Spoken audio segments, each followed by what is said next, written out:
Terima kasih untuk teman-teman alumni RDNA, teman-teman komunitas RDNA yang sudah mendonasikan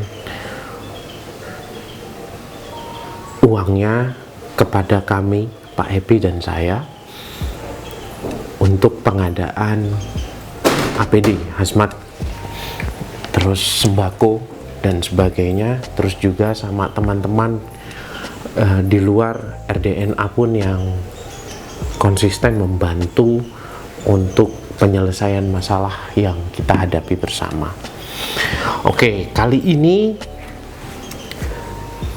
kelasnya namanya otot kawat tulang besi. Ini sebenarnya idenya Pak Happy, tapi bukan berarti otot kawat tulang besi itu yang nge-gym kayak gini gitu ya. Enggak, bukan yang kayak gitu, yang kuat ngangkat galon ke dispenser gitu. Padahal ada dispenser yang standing ya, tinggal didorong aja, nggak perlu diangkat. Terus juga otot kawat tulang besi ini apa sih sebenarnya? Sebenarnya otot kawat tulang besi ini adalah tentang kesehatan mental. Kesehatan mental di sini atau mental health di sini lebih kepada bagaimana cara kita merespon tentang sebuah keadaan, momen, atau juga kepada indikasi-indikasi yang memang memunculkan emosi. Jadi terkadang ada juga yang bermasalah tentang bagaimana cara saya mengekspresikan sebuah respon dari stimulus-stimulus yang datang ke saya. Ini tidak ngomongin diri saya, tapi ini kita ngomongin diri sendiri. Bagaimana kita merespon. Yang kebetulan saya pernah bekerja dalam bidang mengamati kebiasaan. Dari kebiasaan perilaku tentang kriminal, kebiasaan tentang abnormal behavior dari sebuah masyarakat, tentang kebiasaan dari komunitas atau dari ruang lingkup agama, yang dalam artian bukan agamanya tapi perilaku orang-orang yang menyimpang dalam agama, perilaku menyimpang dalam budaya, dan lain-lain. Mental health di sini lebih kepada bagaimana kita berperilaku yang didasari oleh cara berpikir kita dari cara merespon sebuah momen atau ya saya bilang tragedi lah. Apapun makna yang diberikan terhadap sebuah tragedi atau kejadian, sebenarnya yang pertama kali muncul adanya referensi. Referensi yang pertama berdasarkan dari pengalaman, entah pengalaman pribadi atau pengalaman orang lain yang diambil maknanya oleh kita. Terus lagi banyak orang yang mungkin karena banyak kelas motivasi, banyak kelas yang lebih mengarah kepada mengupgrade diri dan sebagainya, mereka ngomong tentang modeling. Modeling di sini secara mental, secara pikiran, secara struktur atau secara frame of reference thinking kita itu sebenarnya hanya untuk memudahkan teman-teman mendapatkan contoh atau gambaran. Jadi memodel ini apakah kita memodel plek? Enggak. Kita harus tahu kondisi orang itu sebenarnya, kondisi pada saat itu dan sebagainya. Kadang yang lucu lagi, akan selalu ada yang muncul yang namanya piromania. Piromania ini sebuah mental illness Apa itu piromania? Piromania adalah perilaku yang dimana suka membantu orang lain dengan cara membuat konflik atau menjadi penengah ataupun menjadi seorang ahli solusi.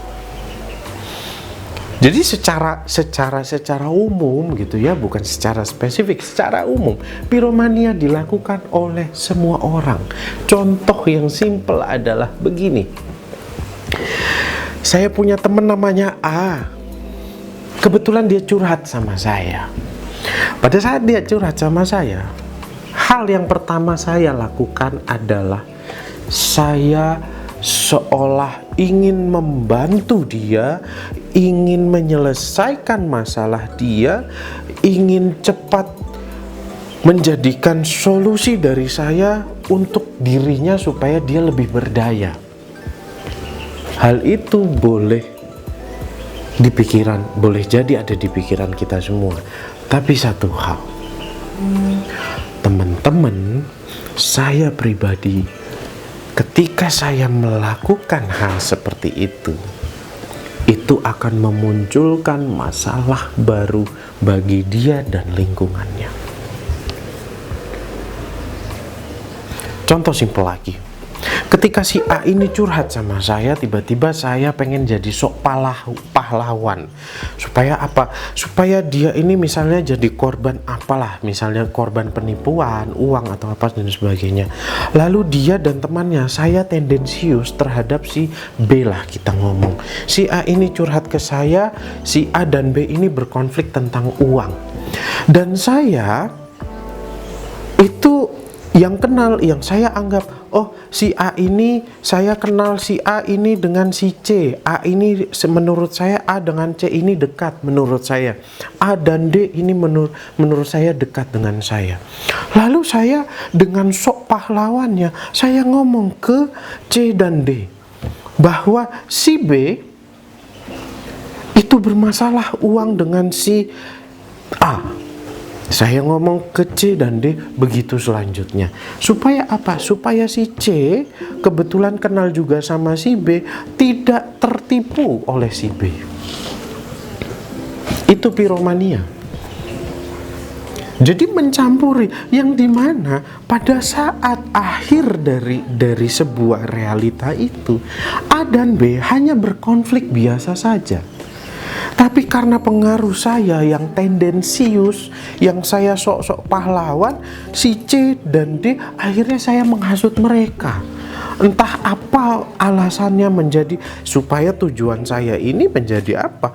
Menjadi supaya tidak ada korban lagi gitu. Tapi saya sendiri tidak melihat terhadap cause effect yang ada di sini. Ada efek domino yang terjadi di sini. Terlebih lagi, cara komunikasi kita itu ada 3 hal. Kalau teman-teman mungkin tahu.